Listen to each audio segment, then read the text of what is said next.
आज Doubtnut app download करें। Doubtnut पर अपने सभी गणित, रसायन विज्ञान, भौतिक विज्ञान और जीव विज्ञान के डाउट्स का करो सफाया। बस प्रश्न की फोटो खींचो, एक ही प्रश्न को क्रॉप करो और तुरंत वीडियो सोल्यूशन पाओ। अभी डाउनलोड करें। हेलो फ्रेंड्स, हमारा क्वेश्चन है कि फर्श पर एक फूलों का डिजाइन बनाया गया है जिसमें 16 त्रिभुजाकार टाइलों से बना हुआ है, जिसमें से प्रत्येक की भुजाएं 9 सेंटीमीटर और 28 और 35 सेंटीमीटर है। ठीक है। और इन टाइलों को 50 पैसे प्रति सेंटीमीटर वर्ग की दर से पॉलिश करने का व्यय याद कीजिए। ठीक है।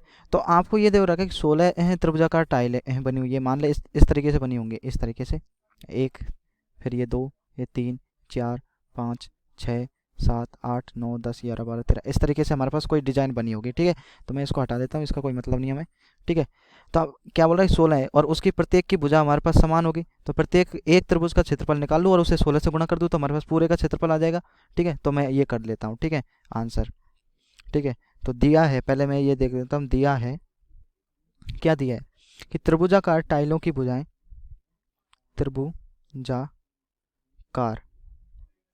टाइलों त्रिभुजाकार टाइलों की भुजाएं भुजाएं हमारे दे रखी है 9 सेंटीमीटर और एक है 28 और एक है हमारे पास 35 सेंटीमीटर है। ठीक है। इसके बाद में बोल रहा है कि प्रत्येक त्रिभुजाकार के लिए हमारे पास एस का मान निकालना पड़ेगा। एस का मान क्यों है, हमें क्षेत्रफल निकालना है ना। तो क्षेत्रफल बराबर क्या होता है, क्षेत्रफल बराबर होता है हीरोन के सूत्र से।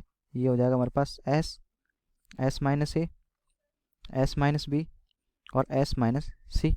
तो ये इसमें एस निकालना पड़ेगा, इसे समीकरण नंबर 1 दे देते हैं। तो एस बराबर क्या हो जाएगा, ए प्लस बी प्लस सी बटे 2। ठीक है। ए का मान क्या है हमारे पास 9। ठीक है। तो 9 प्लस 28 प्लस ये 35, ठीक है, बटे 2। अब इसको आप हल करोगे तो हमारे पास एस का मान आएगा 72। ठीक है, 72 बटे 2। तो 72 बटे 2 बराबर एस बराबर आ जाएगा हमारे पास कितना, 36 सेमी। ठीक है, ये हमारे पास एस का मान आ जाएगा यहाँ पे। अब एस का मान तो हमें ज़रूरत नहीं है, हमें क्षेत्रफल निकालना है। ठीक है। तो हमारे पास क्षेत्रफल आ जाएगा, हमारे पास क्षेत्रफल बराबर समीकरण 1 से एस का मान हमारे पास रखेंगे 36। ठीक है। और 36 माइनस ए का मान कितना है हमारे पास 9।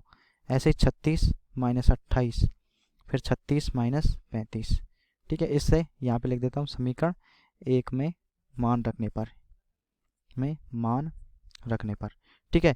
1 में मान रखूँगा तो क्षेत्रफल यहाँ से निकालते हैं हम। ठीक है। तो ये हो जाएगा 36 गुणा, ठीक है, ये हो जाएगा, यहाँ से हल करेंगे तो हमारे पास 27 बचेगा। ठीक है। गुणा यहाँ से बचेगा हमारे पास 8 बचेगा। ठीक है। और यहाँ से इसको यहाँ से 1 बचेगा। ठीक है, 1। तो अब इसको हल करूँगा तो हमारे पास क्या आएगा, क्षेत्रफल बराबर, इसके गुणनखंड कर लेते हैं। ठीक है। 6 को कैसे लिखते हैं, 6 का वर्ग। ठीक है, गुणा, अब 27 है, 27 को 3 का वर्ग, 3 का क्यूब कर लिख देते हैं, 3 का वर्ग गुणा 3 लिख दूँ, कोई दिक्कत नहीं है। फिर ऐसे ही आगे 2 को 2 का वर्ग गुणा 2 लिख दूँ। ठीक है, कोई दिक्कत नहीं है। तो हमारे पास क्षेत्रफल यहाँ से कितना आ जाएगा, क्षेत्रफल आ जाएगा, ये 6 बाहर आ जाएगा और 3 बाहर आ जाएगा और अंदर कितना बच जाएगा, 3 इंटू 6, 6 बच जाएगा हमारे पास 6। ठीक है। तो हमारे पास हो जाएगा 36, क्षेत्रफल बराबर हो जाएगा हमारे पास 36√6 सेमी स्क्वायर। ठीक है, ये हमारे पास क्षेत्रफल आ गया। अब क्षेत्रफल तो आ गया हमारे पास, पर हमें निकालना क्या है, हमें ये तो हमारे पास क्षेत्रफल आया है। ठीक है।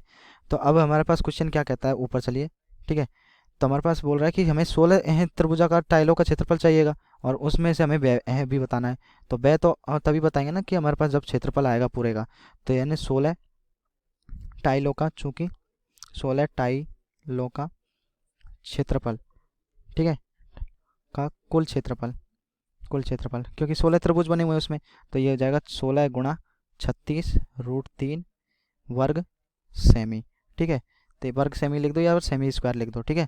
तो ये हो जाएगा हमारे पास 1411.20 सेमी वर्ग स्क्वायर। ठीक है, क्योंकि √3 का मान मैंने यहाँ पे रख दिया। ठीक है, √3 का मान पॉइंटों में रख दिया, तो √3 का मान रख दिया, 16 गुणा 36 और √6 का मान रखा हमारे पास, ये √6 था ना हमारे पास, तो √6 का मान रखा। √6 का मान कितना है होता है, √6 का मान 2.45। ठीक है, ये 2.45 इस तरीके से। अब यहाँ हमारे पास आ गया कुल क्षेत्रफल, ये आ गया हमारे पास। ठीक है, ये हमारे पास कुल क्षेत्रफल आ गया। अब इस कुल क्षेत्रफल पे उसके बाद में हमारा क्वेश्चन क्या कहता है, क्वेश्चन पे जाइए लीजिए। हमारे पास इन टाइलों को 50 पैसे प्रति सेमी की दर से पॉलिश करने का व्यय याद कीजिए। 50 पैसे, ठीक है। तो हम यहाँ पे हल करते हैं इसको। यहाँ पे लिखता हूँ सभी टाइलों पर 50 पैसे प्रति सेमी वर्ग की दर से पॉलिश का खर्चा, ठीक है। तो पॉलिश का खर्चा कैसे निकालेंगे, पॉलिश का खर्चा बराबर हो जाएगा हमारे पास, ये हो जाएगा 50/100, यानी रुपये में बदल दिया, गुणा 1411.20, क्योंकि ये 50 सेमी प्रति है ना, कहने का मतलब है कि एक सेमी स्क्वायर में 50 पैसे खर्च होते हैं, ठीक है। तो यानी हमारे पास एक सेमी में कितने खर्च होते हैं, 50/100, ठीक है। तो हमारे पास इतने सेमी पूरे का सेमी का व्यय कितना हो जाएगा, 50/100 गुणा इतना हो जाएगा। तो हमारे पास आ जाएगा, इसको हल करेंगे तो 705.60 रुपये, ठीक है। ये हमारे पास आंसर आ जाएगा, यही हमें निकालना था, ये हमारे पास आंसर आ गया, ठीक है दोस्तों, थैंक यू। कक्षा 6वीं से 12वीं से लेकर नीट, IIT, JEE वो एडवांस के लेवल तक 1 करोड़ से ज़्यादा छात्रों का भरोसा। आज ही डाउनलोड करें डाउटनेट ऐप या व्हाट्सएप करें अपने सारे डाउट्स 8400 400 400 पर।